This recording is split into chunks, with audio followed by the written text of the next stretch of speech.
As the Presidential Tribunal sitting in Abuja begins to wind down, the Supreme Court of Nigeria yesterday denied reports that the Chief Justice of Nigeria, CJN Justice Olukayode Ariwola, had any telephone conversation with anybody, including President Ahmed Bola Tinubu, over the ongoing proceedings at the Presidential Election Petition Court, hearing complaints against the 2023 general election.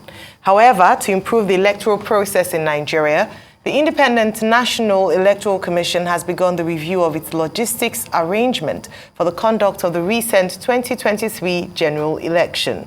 Arise correspondent Chinaza Samuel reports on the meeting of electoral officers and leaders of transport unions aimed at learning critical lessons for the smooth conduct of future elections.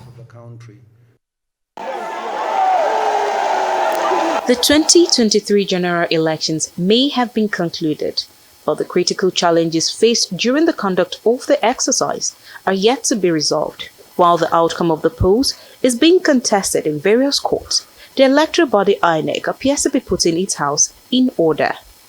At this two-day meeting in Abuja to review the conduct of the elections, logistics arrangement is the major focus. The meeting here is between the leadership of INEC, its frontline officials, electoral officers, and the leaders of the National Union of Road Transport Workers, the National Association of Road Transport Owners, and the Maritime Workers Union of Nigeria. The objective is to identify areas of strength and weaknesses for immediate improvement in the forthcoming elections. Now, logistics or transportation has been a perennial challenge over time, but is now compounded by the issue of infrastructure and insecurity. There is no logistic activity that this nation undertakes in peacetime or even in wartime like elections, where personnel and materials are deployed to almost 180,000 locations by land, by air, and by sea. At least 10 critical points are highlighted as areas of key focus in improving elections. They include the general state of preparedness for the elections, voter registration process, recruitment and deployment of ad hoc staff, receipt and deployment of election materials, technology during elections, and election security, just to mention a few. There is no doubt that the success of any election primarily depends on the ability to deploy personnel and materials to various locations. In Nigeria, this involves the biggest logistics deployment the nation periodically undertakes across vast terrains and often difficult topography. INEC sees this review as a positive step towards ensuring that the next elections in Nigeria are well-run and transparent.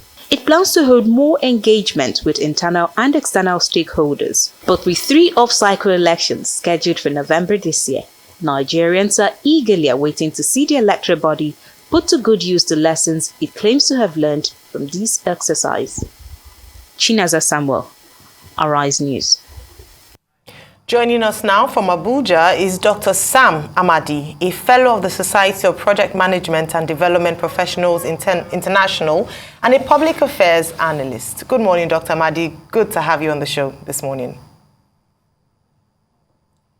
Good morning. Thank you. Good to be here. Good morning. 2 things. 1, how do we ensure... Dr. Abati, thank you. Good morning. 1, how do we ensure electoral justice if the Judex is put under so much pressure by the public? And the related question, which I said the second one, is, earlier on this program, I was complaining that the court, the judiciary, shouldn't be seen to be descending into the arena, responding to every little thing that shows up on social media. Dr. Festus Akonde, Director of Press, was responding to something on social media about the CJN having a phone conversation with Tinubu shortly after this morning. There was also another story that Justice Ugo of the Presidential Election Petition Tribunal had resigned because he's been put under pressure. Now, should the court be responding to every little thing on social media? The basic work of a judge is to deliver justice without minding whose ox is God. But I would like to know your perspective. Well, thank you very much. I think clearly judges are dignified persons, and that means they do not necessarily have to descend to the level of brickbat or the insane they say, as we say in Nigeria.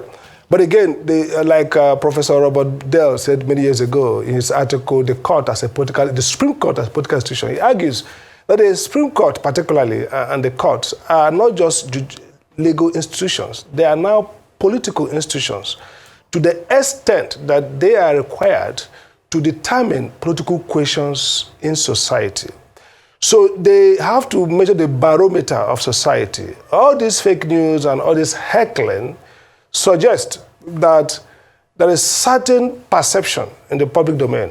And so I agree with you, they're not going to descend, but when they consider that is some of these reports or statements on social media suggest maybe likelihood of loss of trust in the judiciary, they should act. For example, under Trump, when Chief Justice Roberts of the U.S. Supreme Court, Trump made a statement attacking the justices very frontally. The Chief Justice issued a statement, very decent, dignified, but clear, that the Supreme Court justices are not beholden to anybody. And they are restating their judicial commitment. That's expected if the assault becomes something that could threaten.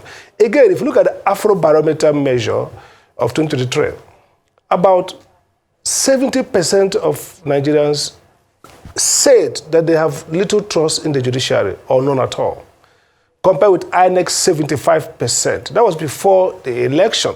So you can understand the context in which all these are going on. But the key point here is that the judiciary has a responsibility in every era to give first moral signaling to all combatants and partisans that is an anchor, that's a solid foundation for democracy, which is the rule of law. And the electoral justice is basically the idea that it is a court's responsibility to uphold the three key elements of electoral democracy. First, political freedom, right to organize yourself, right to form parties, right to express their views, which is amply covered in our fundamental rights. The second one, the right of every person, adult, to vote, and the duty on institutions to provide in that facility, which the Electoral Act and the Constitution provides. And we saw that with the massive registration. The third, and very important, that each person votes in environment that is free and fair, and that the votes are counted equally. And that's why, if you look at the electoral reform we've conducted, it has tried to deal with the three elements. First, the right to be registered, make it easier, people can register. As director of Abuja School, we had to work with INEC, put pressure to extend the process so that everybody can register. The second aspect of it, the party, so there are 4 decision makers in the electoral process. 1, the voters, they have to be registered to vote. 2, the parties. Now, the political parties have to conduct primaries that are democratic. The new Electoral Act makes it very clear. And INEC had a responsibility to ensure that those processes do not disenfranchise any party member. That's why they demanded in Section 84 for democratic primaries. Of course, we saw in Akwa Ibom and several places that INEC didn't quite do that thoroughly. The third decision maker after the voter, the party, is the electoral management body, the INEC. Now, that responsibility the Act provided was to ensure accuracy, free voting, and accuracy of results. And that's why we're talking now about electronic transmission. So the law followed the theory. And the final decision maker is the court. The court now sits to uphold and to ensure that either in this value chain, where there's an error, there's a correction. Now, people debate. There's so much judicialization of our elections. If these agencies do their work, the court will have less to do. And that's why my professor at Harvard, Abraham Chase, says that the court, what we call the governance theory, that the court does not come out if the other branches follow the Constitution.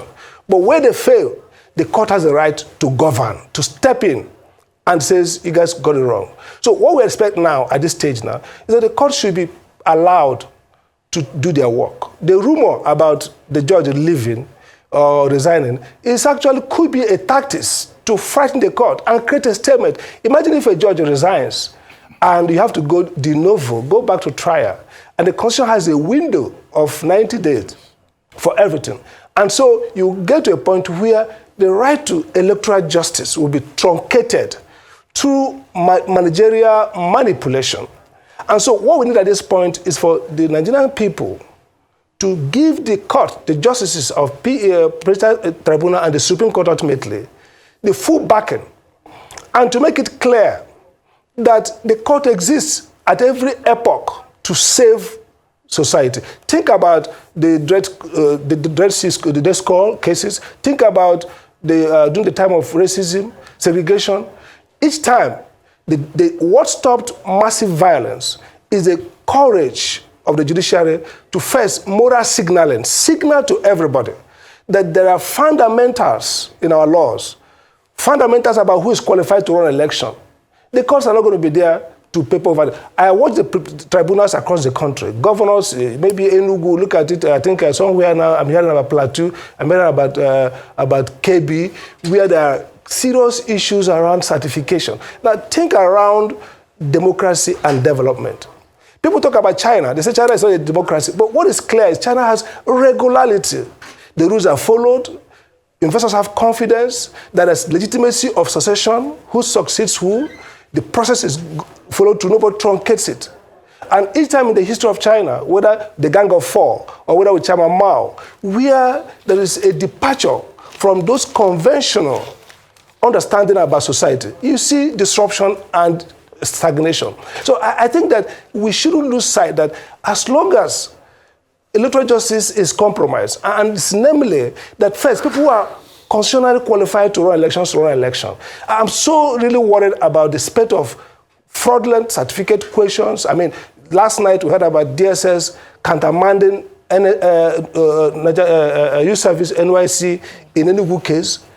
If there's no certainty as to simple thing about qualification to stand election, certificate, if we are now in a republic of forgery, and the courts play dead brain to this, then you have compromised electoral justice, not just, you have compromised economic development, because essentially, the heart of, the nerve of economic development is not just about copying laws, about Bankruptcy Act, or copying laws that liberalize. No, the underwritten code is that everybody understands that the rules are clear, the rules bind, the rules cannot be truncated, the rules are not captive to any big ego. If people don't meet the qualification, they are shut out. If people don't win elections, they are declared so. So I think that the signaling is what the court should do, and our job is to support the court and say, do it, do the right thing, and restore back electoral justice. All right, excellent. Thank you so much, Dr. Amadi.